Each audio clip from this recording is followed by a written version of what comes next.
So hello friends, welcome back to Brainsters. आज की इस वीडियो में हम लोग पढ़ने वाले हैं काइनेटिक एनर्जी और इसका फॉर्मूला भी डिराइव करेंगे कि काइनेटिक एनर्जी का फॉर्मूला कैसे आया। तो पहले जान लेते हैं कि काइनेटिक एनर्जी होता क्या है।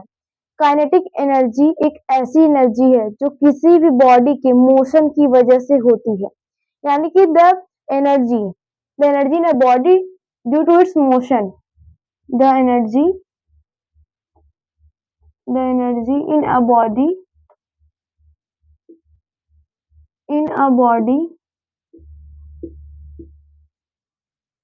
Due to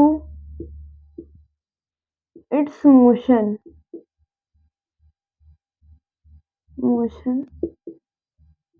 is called as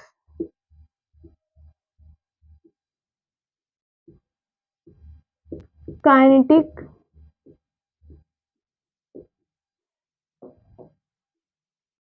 energy. Kinetic energy एक ऐसी एनर्जी होती है जो किसी बॉडी में तब होती है जब वो बॉडी मोशन कर रही हो। अगर कोई भी बॉडी मोशन कर रही है, कोई बॉडी अगर ये मोशन कर रही है तो उसके अंदर कुछ काइनेटिक एनर्जी होगा। अब काइनेटिक एनर्जी किसके इक्वल होता है ये जान लेते हैं। अगर कोई भी बॉडी रेस्ट में है, लेट कर लेते हैं ये बॉडी ए है, ये अभी रेस्ट में है, तो इस बॉडी के ऊपर हम लोग जितना वर्क डन करेंगे इसको मोशन में लाने के लिए, वो उसकी काइनेटिक एनर्जी के फॉर्म में स्टोर हो जाएगा। यानी कि अगर ये बॉडी रेस्ट में है तो इससे हम जितना वर्क डन करेंगे कि ये जो बॉडी है ये मोशन में आ जाए, इसको मोशन में लाने के लिए इसके ऊपर कुछ वर्क डन करेंगे और जितना वर्क डन होगा वो उसकी काइनेटिक एनर्जी के इक्वल होगा। यानी कि हम लोग कह सकते हैं the work done for bringing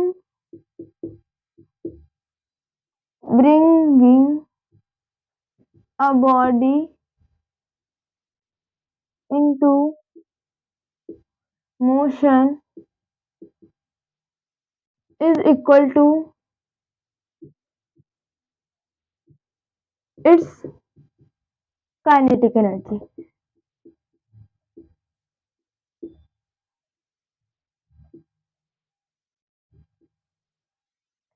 तो अगर किसी भी बॉडी को हम मोशन में लाने के लिए उसके ऊपर जितना वर्क कर रहे हैं, जितना वर्क रन कर रहे हैं, वो हमारा होगा काइनेटिक एनर्जी।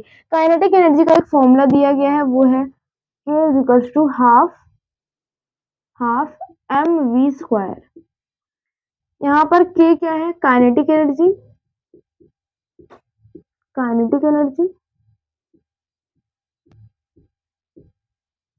m क्या है? मास ऑफ द बॉडी,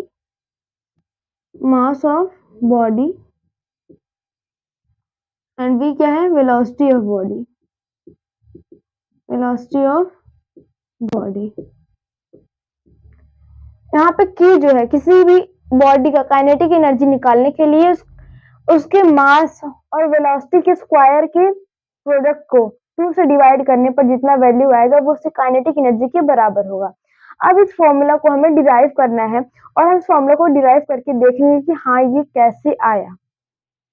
जैसा कि मैंने बताया आपको कि किसी भी बॉडी का काइनेटिक एनर्जी उसके वर्क डन के बराबर होता है जितना वर्क डन हम लोगों ने इसको मोशन में लाने के लिए किया है।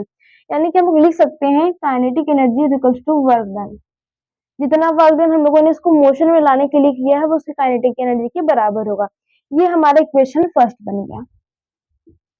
अब हम लोग वर्क डन का फॉर्मूले को यहाँ ब्रेक करेंगे। K is equal to work done का फॉर्मूला क्या होता है? Force into displacement. डिस्प्लेसमेंट है तो वो डिस्टेंस होगा, डिस्टेंस को हम लोग ऐसे डिनोट करते हैं। अब यहाँ पे K इज इक्वल टू हम फिर से कहेंगे जो फोर्स होता है, फोर्स का हम लोग क्या कहते हैं? फोर्स होता है mass into velocity, mass into acceleration हमारा फोर्स होता है।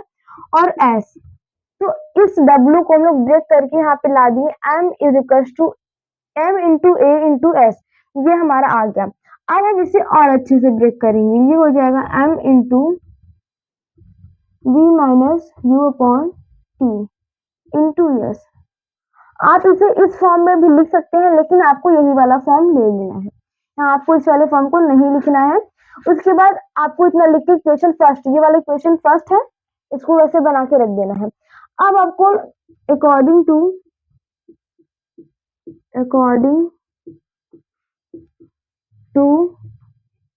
Third equation of motion, third equation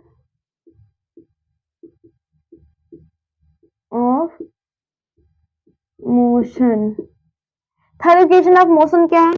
v square is equals to u square plus 2as।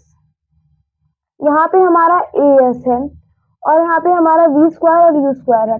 मैंने आपको बताया था आप इसको कुछ इस प्रकार से भी लिख सकते हैं, k is equals to m into v minus u upon t into yes.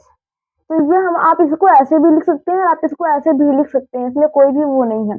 अब आपको यहाँ पे 2s का वैल्यू निकालना है, तो ये हो जाएगा v square is plus you square को इधर लाएंगे तो ये हो जाएगा माइनस स्क्वायर प्लस 2a।